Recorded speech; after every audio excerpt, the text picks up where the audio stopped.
ॐ विश्वानि देव सवितुर्दुरितानि परासुव यद्भद्रं तन्नयासुव। ॐ कृष्णाय वासुदेवाय हरे परमात्मने प्रणतक्लेशनाशाय गोविन्दाय नमो नमः। ॐ वसुदेवसुतं देवं कंसचाणूरमर्दनं देवकी परमानन्दं कृष्णं वन्दे जगद्गुरुम्। ॐ नारायणं नमस्कृत्य नरं चैव नरोत्तमं देवीं सरस्वतीं व्यासं ततो जयमुदीरयेत्। ॐ यस्मिन् सर्वं यदो सर्वं यः सर्वं सर्वतस्य यश्च सर्वमयो नित्यं तस्मै सर्वात्मने नमः। ॐ प्रणम्य शिरसा देवं मारुतिं करुणाकरं करोमि गीता व्याख्या भगवत भाव प्रकाशिनी। ओम शांति शांति शांति। ओम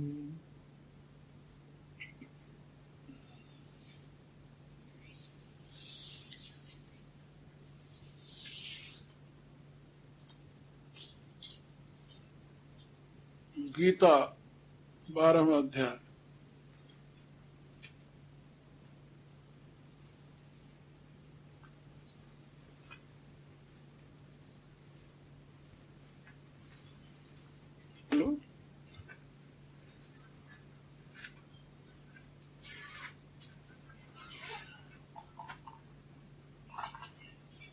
अध्याय में 20 श्लोक है। अपन यहाँ पर 20 दिन रहेंगे। एक एक श्लोक आप लोग पढ़ें और रोज उसे याद कर लें। कल हमें वो श्लोक आप लोग सुनावें।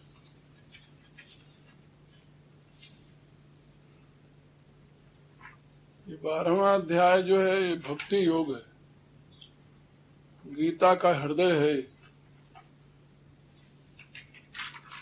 गीता का मूल सिद्धांत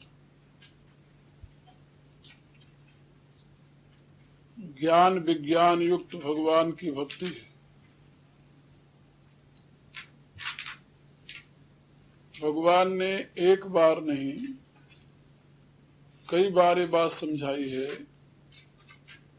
कि भक्ति ही एक ऐसा साधन है जिसके द्वारा यह जीव मुझे प्राप्त कर सकता है।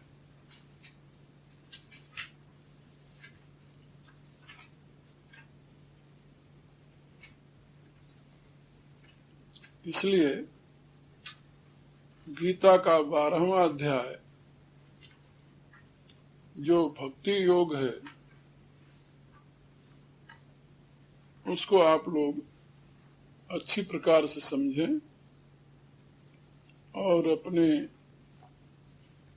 जीवन में उतारने की कोशिश करें।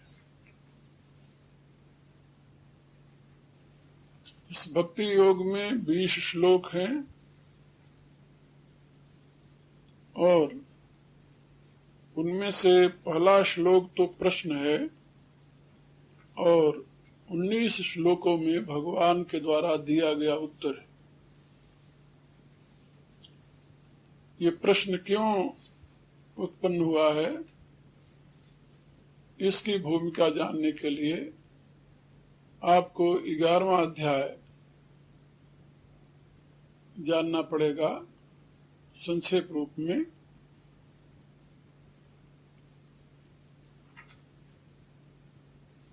गीता का ज्ञान दूसरे अध्याय से शुरू होता है। भगवान को जो कुछ भी कहना था उन्होंने दूसरे अध्याय में बता दिया था।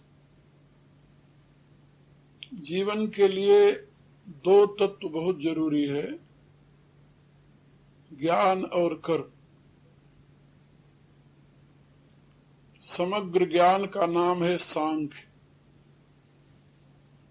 और ज्ञान के प्रकाश में किए जाने वाले संपूर्ण कर्मों का नाम है योग। ये 2 बातें भगवान ने दूसरे अध्याय में समझा दी।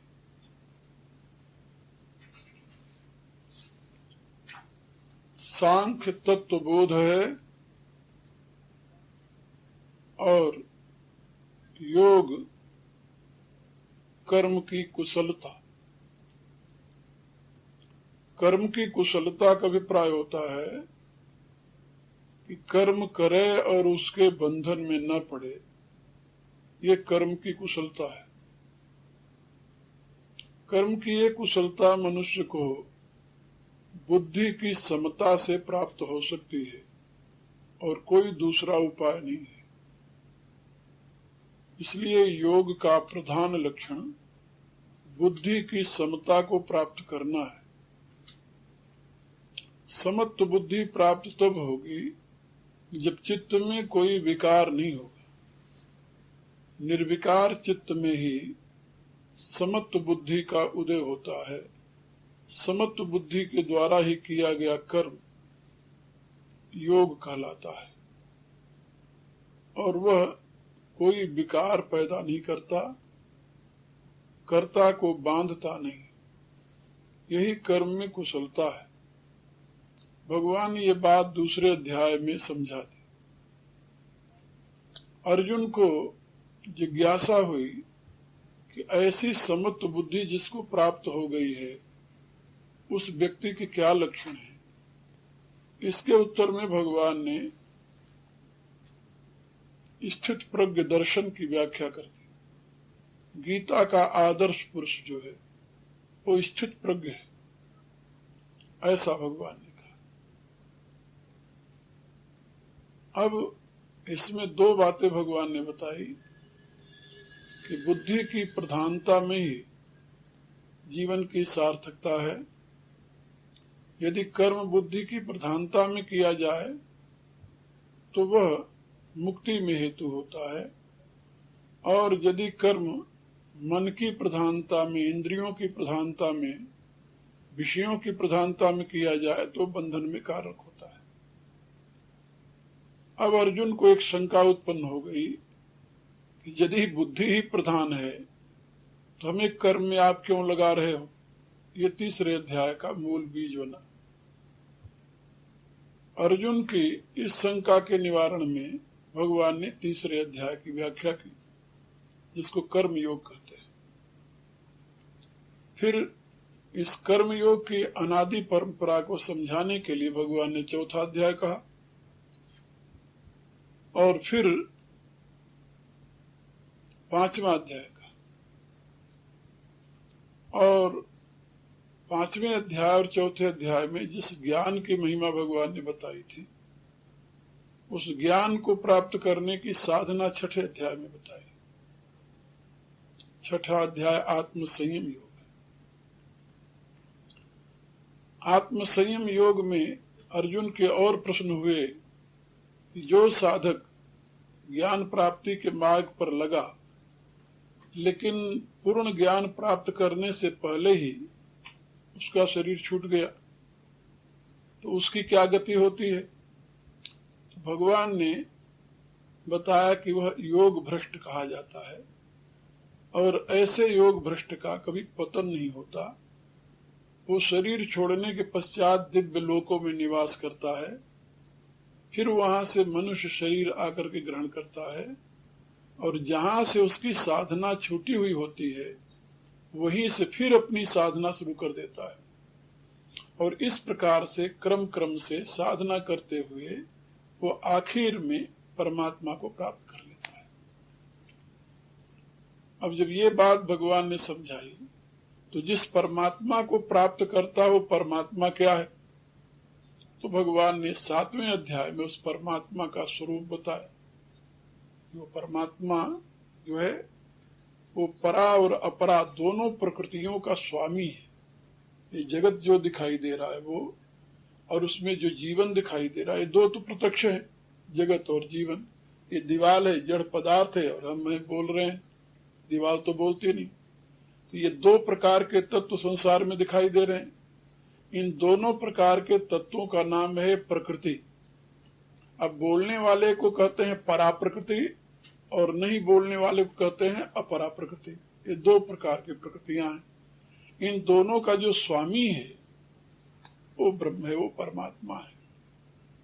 अब जिस परमात्मा की बात कही तो भगवान ने साथ साथ ये भी बता दिया कि वो परमात्मा मैं हूं।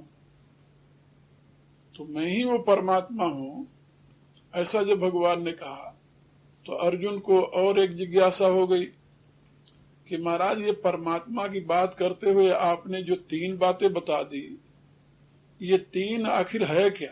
अलग अलग तीनों हैं या एक ही तीनों हैं? ये बात समझ में नहीं आई। कभी आप कहते हो कि सारा परमात्मा है, फिर कहते हो कि ये मेरी दोनों प्रकृतियां हैं। तो ये यथार्थ बात क्या है? 8वें अध्याय में प्रश्न कर लिया। और कैसे शरीर छोड़ करके जाता है जबकि ब्रह्म को प्राप्त कर लेता है, तो 8वें अध्याय में भगवान उसकी व्याख्या समझा दी अपने विवर्त की। तो विवर्त के 5 भेद बता दिए। ये ब्रह्म है, ये आत्मा है, अधिदैव है, अधिभूत है, अधियज्ञ है, अध्यात्म है, सबका भेद बताया भगवान। अब जब ये सारा भेद 8वें अध्याय में बता दिया और मरने के बाद ये गति होती है, गति होती, 2 प्रकार की गतियां बताई और बताया कि वो जिस ब्रह्म की बात मैं कर रहा हूं अर्जुन, वो ब्रह्म मैं स्वयं हूं। अब अर्जुन को और एक जिज्ञासा हो गई कि अभी तक तो मैं इनको अपना रथवान मानता था, सखा मानता था, फिर बाद में मैंने इनको अपना गुरु स्वीकार कर लिया। शिष्यस्ते हम साधिमान तो परम। अब गुरु ही कह रहा कि मैं तो स्वयं परमात्मा हूं, तो ये परमात्मा कैसे? तो अब ये और जिज्ञासा हुई। तो 9वें अध्याय में भगवान ने देखा कि इसको शंका हो रही मेरे परमात्मा होने में, तो और अपनी व्याख्या करके समझा दी 9वें अध्याय में। और उसमें बताया कि कोई भी कैसा भी हो, पतित हो, अधम हो, पापी हो, धर्मात्मा मेरी शरण में आ जाए तो मैं उसे तुरंत मुक्ति प्रदान कर देता हूं। ये 9वें अध्याय में भगवान ने अपचेत सु दुराचारो भजते नाम मामनन्य भाग आदि आदि कर समझा। इसलिए मन मना भव मद भक्तो मद्याजी माम नमस्कुरु। तो इसलिए तुम मेरे में ही मन को लगाओ, मेरे ही पूजा करो, मेरा ही भजन करो, मैं ही तुम्हारा उद्धार कर दूंगा। भगवान ने 9वें अध्याय में जब बताया। अब अर्जुन को एक शंका हो गई, ये जो भगवान कह रहे हैं कि मैं ही भगवान हूं, सही में ये बात तो हमसे व्यासदेव ने भी कही थी, ये कृष्ण जो है ये परमात्मा है। अस्तो देवलो व्यास है, असित ऋषि ने भी कहा था, देवल ऋषि ने भी कहा था कि ये कृष्ण परमात्मा है। क्या सही में ये परमात्मा है? तो परमात्मा जो है, तो परमात्मा तो वैभव वाला होता है और ये मेरे रथ पर बैठा हुआ रथ आंक रहे हैं, तो ये परमात्मा कैसे? तो कहा कि भगवान परमात्मा की जो विभूतियां हैं वो आप हमें समझा दो पहले। तो भगवान ने अपनी 10वें अध्याय में सारी विभूति बता दी कि ये मेरी विभूतियां हैं। अब उसको एक और जिज्ञासा हुई। देखिए, कबीर ने एक बात कही है कि जबला न देखूं अपनी नैनी तबला न मानो गुरु की बहनी। तो कहा कि भाई मैं परमात्मा हूं और मेरी ये सारी विभूतियां हैं। तो अर्जुन ने कहा कि चलो आप परमात्मा हो, ये आपकी सारी विभूतियां हैं, तो कृपा करके आप मुझे अपना परमात्मा का रूप जरा दिखा दो। ये 11वें अध्याय में प्रश्न कर दिया। यदि आप मुझे चाहो कि मैं देख सकता हूं, मुझे पात्र समझो, योग्य समझो, तो हमें अपना वो परमात्मा का रूप दिखा दो। भगवान तो अंतर्यामी जान गए कि इसको पूरा विश्वास नहीं हो रहा कि मैं परमात्मा हूं। तो उन्होंने कहा कि भाई तू इस आंखों से मेरे रूप को नहीं देख सकता, तो जिस आंख से देख सकता हूं वो आंख मैं तुम्हें देता हूं। तो भगवान ने कृपा करके अर्जुन को दिव्य दृष्टि दी, अंतर्दृष्टि, जिसे ज्ञान दृष्टि कहते हैं। जब ज्ञान दृष्टि दी उसे, तब उसने परमात्मा के स्वरूप को देखा और भगवान ने कहा कि यथार्थ में मैं ये हूं, ये जो तेरे रथ पर बैठा हुआ वसुदेव का पुत्र कृष्ण तुम्हारा रथ हाँक रहा, ये तो मेरी विभूति है। वृष्णि नाम वासुदेवोस्मि पांडवा नाम धन, ये सब मेरी विभूतियां हैं, यथार्थ में ये हूं। तो भगवान ने जो अपना विराट रूप उसे दिखाया, तब वो कांपने लगा और चिल्लाया कि महाराज बस अब बंद करो, इससे ज्यादा मैं देख नहीं सकता। और वो भगवान को पहचानना भूल गया और यहां तक पूछने लगा कि आप कौन हो? आख्या ही मैं को भगवान उग्र रूप हो, आप मुझे बताओ आप हो कौन? वो जो मेरे साथ मेरा मित्र कृष्ण था वो तो आप हो नहीं। तो भगवान ने कहा कि देख तू घबरा नहीं, मैं वही कृष्ण हूं, मैं वही हूं जो तू समझता था। मेरा असली रूप ये है, वो मेरा नकली रूप है। कृष्ण रूप में जो मैं तेरा रथ हाँक रहा हूं वो मेरा असली रूप नहीं है, वो तो रूप मैंने धारण किया है अपने भक्तों के कल्याण के लिए। मेरा असली रूप ये है। तो आपके इस असली रूप को कौन जान सकता है प्रभु? तो भगवान ने बताया, ना हम वेदैर न तपसा न दाने न चेजया शक्य एवं विधो दृष्टुम दृष्टवान स्मामिता। न तुम्हें वेद के द्वारा, न तुम्हें दान के द्वारा, न तुम्हें यज्ञ के द्वारा, ना हम वेदैर न तपसा, न तप के द्वारा, न दान के द्वारा, न यज्ञ के द्वारा इस प्रकार से देखा जा सकता हूं जैसा तूने मुझे देखा है। क्योंकि मैं तो कृपा करता हूं तभी ज्ञान दृष्टि देता हूं, और जब ज्ञान दृष्टि देता हूं तभी लोग मुझे देख पाते हैं, ऐसे कौन देख सकता है? तो नाहम वेदैर न तपसा न दाने न चेज्या शक्य एवं विधो दृष्टुम दृष्टवान स्मामिता। जैसा तूने मुझे देखा है ऐसा मैं किसी साधन से नहीं देखा जा सकता। अब जिज्ञासा हो गई कि प्रभु फिर कैसे देखे जा सकते हो? तो भगवान ने बताया, भक्त्या त्वनन्यया शक्य अहम एवं विधोर्जुन ज्ञातुम द्रष्टुम च तत्वेन प्रवेष्टुम च परंतु। ये 11वें अध्याय का आखिरी श्लोक है। कहा, प्रभु आप कैसे देखे जाते हो, कैसे जाने जाते हो, तो कैसे पाए जाते हो? 3 बातें हैं यहाँ पर, ज्ञातुम द्रष्टुम च तत्वेन प्रवेष्टुम च परंतु। हमें कैसे देखा जा सकता है, कैसे जाना जा सकता है, कैसे पाया जा सकता है? 3 चीजें ना। किसी वस्तु को जानो, उसे देखो और उसे पाओ। बिना जाने देखा नहीं जाता, बिना देखे पाया नहीं जाता। तो ज्ञातुम द्रष्टुम और आप्तुम प्राप्तुम, ये 3 अवस्थाएं। तो भगवान ने कहा कि केवल भक्ति एक साधन है, केवल भक्ति, और वो सामान्य भक्ति नहीं, भक्त्या अनन्या। अनन्य भक्ति, अनन्य भक्ति माने मैं व्यभिचारिणी भक्ति नहीं चाहता। आधा प्रेम मेरे में हो और आधा संसार में हो, ऐसा नहीं चाहिए मुझे। मैं इसके लिए अलाउ नहीं करता। मैं तो एकांत प्रेम चाहता हूं। जो मेरे से प्यार करे वो केवल मेरे से ही प्यार करे। उसमें यदि जरा सा भी दूसरे के प्रति प्यार है तो अनन्य नहीं हो सकता। न अन्य अनन्य, जो अन्य को चाहता ही नहीं, केवल मुझे चाहता है। अब केवल प्रेम हो। भगवान इस भक्ति का वर्णन गोस्वामी जी ने अपनी रामायण में कहा, जस निष्केवल प्रेम। निष्केवल प्रेम माने केवल प्रेम, और कुछ हो ही नहीं उसके साथ। कोई बनावटी बात न हो, कोई उसमें मिक्सचर न हो, कोई इसमें धोखा न हो, कोई उसमें भेद न हो, केवल प्रेम, विशुद्ध प्रेम। भगवान को विशुद्ध प्रेम प्रिय है बस। राम कृपा नहीं करहि तस जस निष्केवल प्रेम। तो जैसा केवल प्रेम से भगवान रीझते हैं वैसा और कोई दूसरा साधन है नहीं। तो भक्ति जो है वो केवल प्रेम है। तो भगवान ने कहा कि केवल भक्त्या तु अनन्या शक्य, अनन्य भक्ति के द्वारा ही मैं शक्य हूं।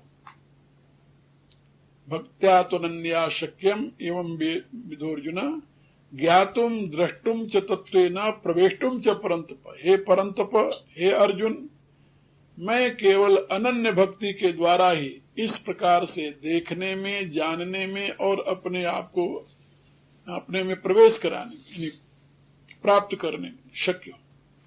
अब जिस भक्ति की इतनी महिमा गाई भगवान ने कि वेद नहीं, तप नहीं, ना हम वेदैर न तपसा न दाने न च यज्ञया। वेद के द्वारा नहीं, तप के द्वारा नहीं, दान के द्वारा नहीं, यज्ञ के द्वारा नहीं। यही धर्म के कर्म है। धर्म का मूल क्या है? वेद। वेदो अखिलो धर्म मूल, धर्म का मूल वेद है। कहा वेद के द्वारा मैं नहीं जाना जाता, न पाया जाता हूं, ना हम वेदे। तो वेद का ज्ञान तो तप से होता है, तपसा ब्रह्म जिज्ञासस तपो ब्रह्म एवैत। कहा फिर तप के द्वारा, बोले ना, तप के द्वारा मुझे नहीं प्राप्त कर सकता, ना हम वेदेर न तपसा। कहा तो तप के द्वारा नहीं होता, तो सर्वहुत जो है, सर्वहुत माने सब कुछ आहुति दे देना, दान कर देना। कहा तो सर्वहुत के द्वारा आप जाने जा सकते, बोले ना, वो भी शर्त नहीं, ना हम न दाने। कहा फिर स्वयं को समर्पित कर दे, यज्ञ न यज्ञ में जंत देवास्तान धर्माण पृथ्वान्यासन, जो सबसे प्राचीन धर्म है, वो तो यज्ञ का भी यज्ञ कर देने वाला धर्म है। कहा तो यज्ञ का भी यज्ञ कर दे, बोले नहीं, ये भी मेरे प्राप्ति में। ये सब मोक्ष तो देता है, लेकिन भगवान की प्राप्ति नहीं कराता। भगवत प्राप्ति अलग चीज है, मोक्ष अलग चीज है। श्रीमद् भागवत में आया है कि जब भगवान ने पूतना का वध किया, पूतना का, तो पूतना का वध करने के पश्चात उसको मोक्ष दे दिया।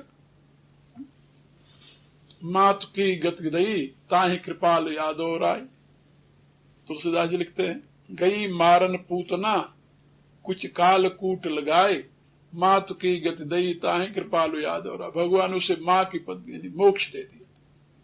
तो देवताओं ने पूछा कि महाराज, जो आपको मारने के लिए आई थी स्तन में विष भर करके, उसको तो आपने मुक्ति दे दी, तो यशोदा जो दूध पिला रही, इसको क्या दोगे? मुक्ति से बड़ी और क्या चीज है आपके पास? हा? जो सही में दूध पिला रही है, जो विष पिलाने आई, उसको तो आपने मुक्ति दे दी, और जो दूध पिला रही आपको, उसको आप क्या दोगे? तो भगवान ने कहा कि देवताओं, तुम लोग देख नहीं रहे हो, जो मुझे दूध पिला रही उसके सामने तो हम भी हाथ जोड़े खड़े रहते हैं। वो डंडा उठा लेती तो हम रोने लगते हैं। उसको तो हम आनंद देते हैं, उसको हम अपने आप को देते हैं, मुक्ति नहीं देते। जो मेरे भक्त हैं उनको मैं स्वयं दे देता हूं, अहम भक्त पराधीनो, भगवान कहते हैं श्रीमद् भागवत में कि उनको मैं स्वयं को दे देता हूं। तो स्वयं को देना है तो बहुत बड़ी चीज है ना। तो भक्ति के परिणाम में तो भगवान स्वयं को ही दे देते हैं, और उनके पास देने के लिए कुछ नहीं होता। मोक्ष तो कहते हैं कि हम असुरों को भी दे देते हैं। मोक्ष कोई बहुत बड़ी चीज नहीं है। जितने असुर हुए हैं, जितने नालायक हुए हैं, सबको भगवान ने मुक्ति दी है। हमारे यहाँ वैष्णव संप्रदाय में कहते हैं कि मुक्ति तो नालायकों के लिए कहते हैं भाई, तुम यहाँ रहने काबिल नहीं हो, इसलिए तुम चलो। इसलिए दे राम तिन्हु निज धामा। महा मुखिया जो पामे रामायण के युद्ध में, लंका कांड में, ते पदगहि प्रभु पास चला, कहें विभीषण तिनकर नामा, दे राम तिन्हु निज धामा। भगवान उनको मोक्ष देते चले जा रहे, भेजते चले जा रहे।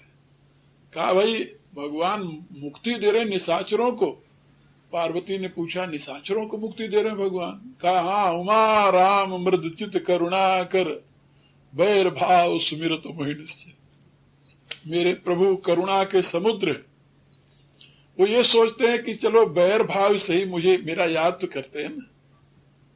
राम राम कही तनु तजहि पावहि पद निर्वाण। तो भगवान के नाम लेने वाले को भगवान मुक्ति दे देते हैं। मुक्ति कोई बहुत महंगी चीज नहीं है। तुलसीदास जी कहते हैं, अति दुर्लभ कैवल्य परम पद, वेद पुराण निगम आगम बद, राम भजत सोई मुक्ति गोसाई, अनिच्छित आवे बरियाई। भक्त के तो पीछे पीछे मुक्ति घूमती रहती है, और भक्त कहता नहीं, तुम्हें नहीं, हमें नहीं चाहिए, तुम अलग जाओ, हम क्या करेंगे मुक्ति लेकर के।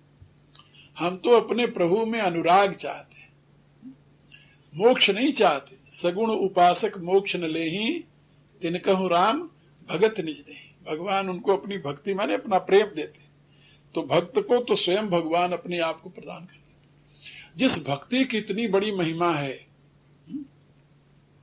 अब अर्जुन को एक शंका हो गई, शंका हुई, जिज्ञासा हुई। तो 12वें अध्याय में उसने भगवान से प्रार्थना करते हुए पूछ लिया, कहा महाराज जो वेद का ज्ञान जो रखते हैं वो भी तो आपकी भक्ति ही करते हैं, उनकी तो भक्ति है, वो भी भक्ति एक प्रकार की। और जिस वेद से आपकी भक्ति करते हैं उस वेद की भक्ति में अक्षर ब्रह्म का वर्णन है। ब्रह्म के दो रूप है, परमात्मा के दो रूप है, द्वे वाव ब्रह्मणो रूपे।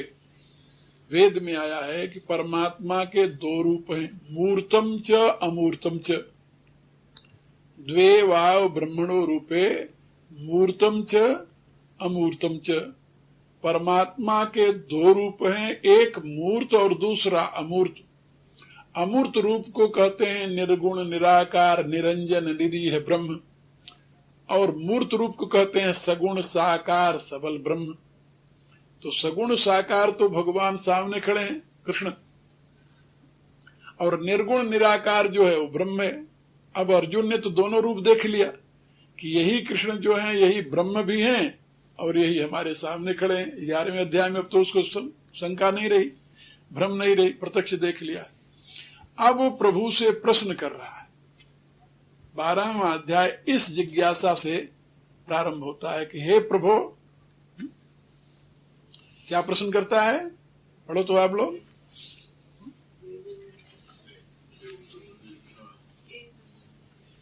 हाँ जरा पढ़ो तो, पढ़ना जानते हो कि नहीं जानते?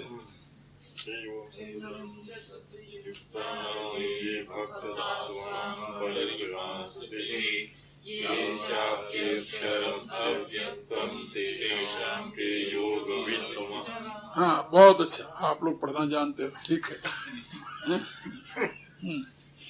अब भगवान से पूछ रहा है, एवं सतत युक्ताए, यहाँ अर्जुन उवाच। अर्जुन शब्द का अर्थ होता है सरल। अर्जुन शब्द का जो अर्थ होता है वो होता है सरल, जो बहुत सरल है। सरल माने बिल्कुल इनोसेंट, अंग्रेजी में जिसे कहते हैं, बिल्कुल सरल, जहां छल नहीं है, कपट नहीं है, किसी प्रकार का दुराव नहीं है, जहां जिसको चालबाज कहते हैं ना अपने बोलचाल की भाषा में, छल कपट चालबाजी जहां नहीं है, केवल बिल्कुल पवित्र हृदय जो है उसका नाम है अर्जुन। रिजु कहते हैं टेढ़े को, ऐसे टेढ़े मेढ़े का नाम है रिजु। और अरिजु जो है, जो टेढ़ा नहीं है, बिल्कुल ऐन सीधा सरल, उसको कहते हैं अर्जुन। तो अर्जुन प्रश्न करता है, गीता का जो जिज्ञासु है वो निश्चल है, बिल्कुल सरल, शुद्ध हृदय वाला, उसके जो अंदर है वही बाहर है। यानी महात्मा का लक्षण बताया गया। महात्मा किसे कहते हैं? जिसके जो अंदर है वही बाहर है, वो महात्मा है। और अंदर कुछ और है, बाहर कुछ और है, उसको दुरात्मा कहते हैं। मनस अन्यत वचस अन्यत कर्मणि अन्यत दुरात्मना। मनस एकम वचस एकम कर्मणि एकम महात्मना। जिसके जो मन में है वही वाणी में है, वही कर्म में है, वो महात्मा है। और बोलता कुछ और है, करता कुछ और है, सोचता कुछ और है, उसको दुरात्मा कहते हैं। ऐसे जो है उनको कुटिल कहा जाता है। कुटिल, कुटिल माने टेढ़ा। ऐसे अर्जुन का जो विरोधी पर्याय है वो कुटिल है। ये अर्जुन है, ये कुटिल नहीं है, बिल्कुल सीधा है। जो मन में है वही वाणी में है, वही बाहर है, अंदर है, वही कर्म में है। तो मन कर्म वचन तीनों में जो एकता होती है उसको कहते हैं अर्जुन। जिज्ञासु ऐसा चाहिए जिसके मन में वचन में कर्म में कुटिलता न हो। जब आप किसी गुरु के पास जाएं तो किसी भी प्रकार का कुटिलता रख करके, भेद रख करके, टेढ़ापन रख करके वहां से आपको कुछ नहीं मिलेगा। आप उसके कृपा के भाजन तब बन सकते हैं जब आप अर्जुन हो। अर्जुन माने बिल्कुल सीधा सरल, बच्चे के समान। जैसे बच्चे के मन में कुटिलता नहीं रहती, बच्चा बिल्कुल सरल होता है। एक व्यक्ति घर में बैठा हुआ था, संडे की छुट्टी का दिन था, जैसे आज आप लोग बैठे हुए हो। इतने में उसका एक दोस्त आता दिखाई दिया, तो उसने सोचा कि दोस्त आ रहा है, अब उसको खिलाना पिलाना पड़ेगा, उसको करना पड़ेगा, उसके साथ समय गुजारना पड़ेगा। तो अंदर चला गया, तो उसने अपने बच्चे से कहा, छोटा बच्चा था, कि वो जो आ रहे हैं ना, वो पूछें कि तुम्हारे पापा कहाँ गए, तो बता देना कि घर में नहीं है। बड़ी अच्छी बात, वो कह करके अंदर चला गया, बंद हो गया। तो अब वो जब आया व्यक्ति, उसका दोस्त पूछा, क्यों बच्चे, कहाँ है तेरे पिताजी? तो उसने कहा कि पिताजी कह रहे हैं कि कह दो पिताजी घर में नहीं है। कहता है क्योंकि वो तो बच्चा है ना, वो सरल है, उसको छल और कपट से कोई मतलब नहीं, वो तो इनोसेंट है। वो कहता पिताजी कह रहे हैं कि कह दो पिताजी घर में नहीं है। यह है सरलता, इसको सरलता, यानी जो उसके अंदर है वो बाहर कह दिया, उसके कपट नहीं है, दुराव नहीं, छिपाव नहीं है। इस प्रकार से यदि हृदय हो जाए तुम अर्जुन बनोगे, और जो अर्जुन बनता है वही गीता के ज्ञान का पात्र हो सकता है, क्योंकि गीता भगवान ने अर्जुन को सुनाई है, दुर्योधन को नहीं सुनाई, युधिष्ठिर को नहीं सुनाई, भीम नकुल सहदेव को नहीं, ये भी तो भाई थे, लेकिन अर्जुन को सुनाई। यानी मेरे कहने की प्राय कि युधिष्ठिर माने होता है बलवान, जो युद्ध में स्थिर रहे। युधिष्ठिर शब्द का अर्थ होता है युद्धे स्थिर, युधिष्ठिर, जो युद्ध में यानी कठोर से कठोर समय में जो अपने व्रत पर दृढ़ रहता है, उसको युधिष्ठिर कहते हैं। ये संसार में ये सारा युद्ध चल रहा, और क्या है, विपरीत विचारों के संघर्ष का नाम युद्ध है। और ये हम महाभारत में भी देखते हैं कि कठिन से कठिन विपत्ति आई, लेकिन युधिष्ठिर के विचार में कोई परिवर्तन नहीं आया।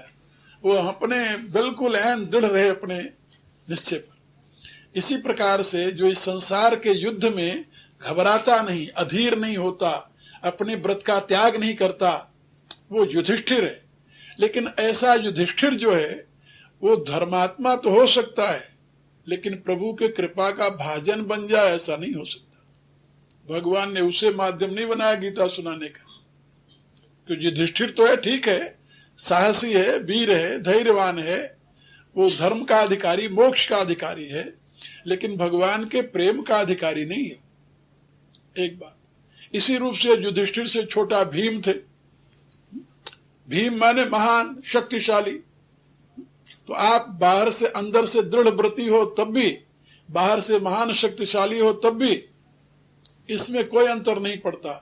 भगवान के प्रेम के भाजन तो अर्जुन ही, अर्जुन माने सरल, जो बिल्कुल सरल है, इनोसेंट है, जिसके हृदय में कपट छल नहीं है, वही भगवान के प्रेम का भाजन बनता है। तो यहां पर गीता का पात्र है अर्जुन। अर्जुन एक अवस्था है, कोई भी व्यक्ति अर्जुन बन सकता है। ये तो आप जानते हो ना, जितने नाम है वो गुण के अनुसार है, और ये गुण अपने में धारण कर लो तो नाम सार्थक हो जाएगा। कोई भी व्यक्ति अर्जुन बन सकता है। ये नहीं कि अर्जुन एक हुआ है, बस वही अर्जुन हुआ है।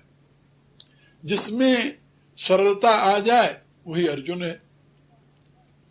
इस प्रकार की भावना आते ही तुम गीता के पात्र बन जाओगे, गीता के ज्ञान के पात्र बन जाओगे, और फिर तुम प्रभु से पूछोगे तो तुम्हें बिल्कुल प्रभु वैसे उत्तर देंगे।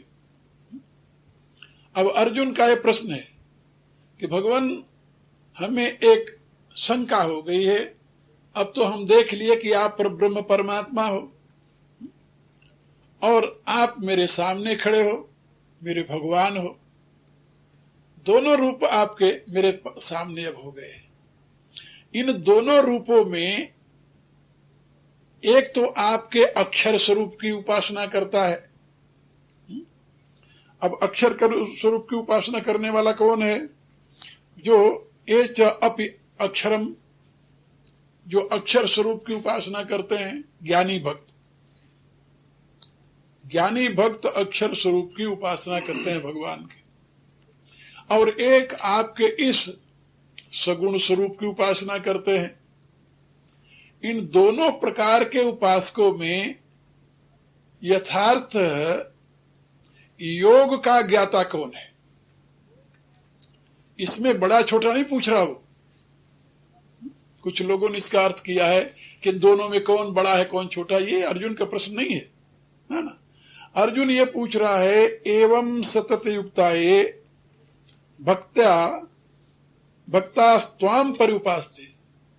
ये भक्ता, यहां से इसका अन्वय होता है, ये भक्ता जो भक्त एवं सतत युक्ता त्वाम पर्युपास्ते, जो भक्त इस प्रकार से आपके सगुण साकार रूप से सतत युक्त होकर के, माने आपका सतत चिंतन करते हुए, आपसे एक होते हुए, आप में लगे हुए, जो आपकी पर्युपास्ते माने परितः अभितः उपास्ते, सब प्रकार से सब भावना से। ये पर्युपास्ते शब्द बहुत महत्व का है। परि माने होता है सर्व भाव से, माता पिता गुरु भाई बंधु पति पत्नी, जितने दुनिया के संबंध हैं, इन सारे संबंधों को आपके साथ जोड़े हुए हैं। जैसे तुलसीदास जी कहते हैं कि राम है मातु पिता गुरु बंधु संगी सखा सुत स्वामी स्नेही, राम की सौह भरोसो है राम को, राम रंगे रुचि राचवन के, जीवत राम मुए पुनि राम, सदा रघुनाथ की गति जेही, सोई जिए जग में तुलसी नत डोलत और मुए धर दे। वो कहते हैं राम ही मेरे सब कुछ है। भगवान रामायण में बताते हैं गुरु पितु मातु बंधु पति देवा, सब मोहि कह जाने दृढ़ सेवा। गुरु में, माता में, पिता में, बंधु में, भाई में, पति में, देवता में मेरी भावना करके उनकी आराधना करें। ये सब भगवत स्वरूप है, ऐसी भावना करके उनकी आराधना करें और सबकी सेवा मेरी दृढ़ सेवा समझे। ये भगवत उपासना में कर रहा हूं। और मम गुण गावत पुलक शरीरा, गदगद गिरा नैन बह नीरा, और मेरे गुणों को गाते हुए शरीर पुलकित हो जाए, आंखों से आंसू बहने लगे, वाणी अवरुद्ध हो जाए, काम आदि मद दम्भ न जाके, काम क्रोध लोभ मोह मद मत्सर पाखंड जिसमें नहीं है, तात निरंतर बस में ताके, हे भाई मैं उसी के बस में हमेशा रहता हूं। तो ये जो उपासना करने वाले हैं ना, इनको कहते हैं एवं सतत युक्ता। इस प्रकार से सतत युक्त होकर के, एवं सतत युक्ता, ये जो सतत युक्त होकर के भक्ता त्वाम पर्युपास्ते, जो भक्त इस प्रकार से सतत युक्त होकर के, त्वाम माने आपको, यहां त्वाम माने आपको, सामने खड़े हैं भगवान। त्वाम माने आपको, जो सामने खड़ा है। पर्युपास्ते माने सर्व भाव से, उपास्ते माने पूजते हैं, आप में ही लगे रहते हैं, आपके साथ रहते। उपासना शब्द का अर्थ होता है निकट जाना। उप आसना, उप माने समीप, आसना माने स्थिति, तो निकट जाना माने साथ साथ रहना। जब आप किसी के निकट जाते हो, यही उपासना जिससे बना है ना, उसी से उपनिषद शब्द भी बना है। बिना उपासना के उपनिषद माने ज्ञान नहीं प्राप्त हो सकता। अरे किसी के पास जाओगे बैठोगे तभी तो ज्ञान ग्रहण करोगे, दूर से थोड़ा ही ज्ञान ग्रहण किया जाता है। तो इसी प्रकार से पर्युपास्ते, सब भाव से आपके ही निकट रहते हैं, कभी वो दूसरी तरफ नहीं जाते। यदि कोई दूसरा भाव आ जाए तो दूसरे के पास जाएंगे। भाव की पूर्ति के लिए आदमी भिन्न भिन्न स्थानों पर जाता है। जब सारा भाव परमात्मा से ही हो गया फिर तो वहीं जाएगा, और कहां जाएगा। तो सारे भाव से परमात्मा के साथ जुड़ गया है वो। अब भगवान कहते हैं एवं सतत युक्ता है। अर्जुन कहता है हे प्रभु एवं सतत युक्ता है भक्ता त्वाम पर्युपास्ते। भक्ता माने प्रेमी, भक्ता माने प्रेमी, जो विभक्त नहीं है। विभक्त माने अलग, विभक्ति जानते हो ना, विभक्ति माने अलगाव। तो भक्त किसे कहते हैं? जो विभक्त नहीं है। विभक्त माने जो अलग नहीं है, वो भक्त है। भगवान का जो एक हो गया है भगवान के साथ, सदा भगवान के निकट ही रहता है। तो भक्तास्त्वाम पर्युपास्ते। और दूसरे जो हैं वो कौन है? ये चा अपि अक्षर अव्यक्तम, और जो वे अव्यक्त अक्षर, अव्यक्त माने जो दिखाई नहीं दे रहा, आप तो दिखाई दे रहे हो सामने त्वाम, लेकिन एक वह है जो आपका स्वरूप दिखाई जो नहीं देता, अक्षर स्वरूप जो आपका, जिसकी व्याख्या भगवान ने 8वें अध्याय में की थी। तो ए च अपि, और च माने और, जो, ए माने जो, अपि माने भी, अक्षर अव्यक्तम, जो अव्यक्त अक्षर की उपासना करते हैं, वो परिउपास्ते दोनों में आएगा, इधर भी लगेगा इधर भी लगेगा।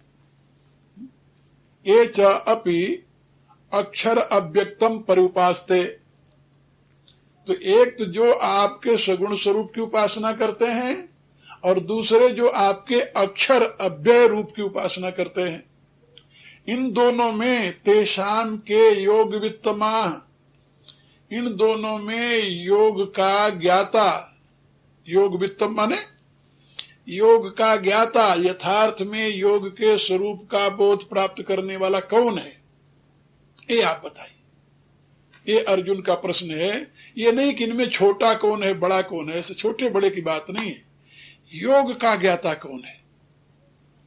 सगुण स्वरूप का उपासक योगी है, योग का ज्ञाता है। योगी माने योग का ज्ञाता। योगी नाम अब सर्वेशाम मदगते नान्तरात्मा, 6ठे अध्याय में भगवान ने कहा है। तो सगुण स्वरूप का उपासक योगी है, या आपके अव्यक्त निर्गुण अक्षर स्वरूप का उपासक योगी है? श्रेष्ठ योगी कौन है? योग का अच्छा ज्ञाता। तेसाम के योग वित्तमा, योग वित्तमा माने श्रेष्ठतम योग का ज्ञाता। यहाँ तम प्रत्यय है, सुपरलेटिव डिग्री अंग्रेजी में जिसे कहते हैं। तो श्रेष्ठतम योग का ज्ञाता इन दोनों में कौन है? सगुण उपासक है या निर्गुण उपासक है? आपके इस सगुण स्वरूप को उपासना करने वाला है या निर्गुण अक्षर ब्रह्म की उपासना करने वाला है? दोनों में योग तत्व का ज्ञाता, श्रेष्ठ ज्ञाता कौन है? ये अर्जुन की जिज्ञासा है। अब तुम लोग भी यही जिज्ञासा अपने हृदय में लेकर के जाओ। समय पूरा हो गया। ओम भूर्भुवः स्वः, ओम भूर्भुवः स्वः, तत्सवितुर्वरेण्यं भर्गो देवस्य धीमहि धियो यो नः प्रचोदयात्। सर्वे भवन्तु सुखिनः, सर्वे सन्तु निरामयाः, सर्वे भद्राणि पश्यन्तु, मा कश्चित् दुःखभाग् भवेत्। ओम पूर्णमदः पूर्णमिदं पूर्णात् पूर्णमुदच्यते पूर्णस्य पूर्णमादाय पूर्णमेवावशिष्यते। ओम शांति शांति शांति।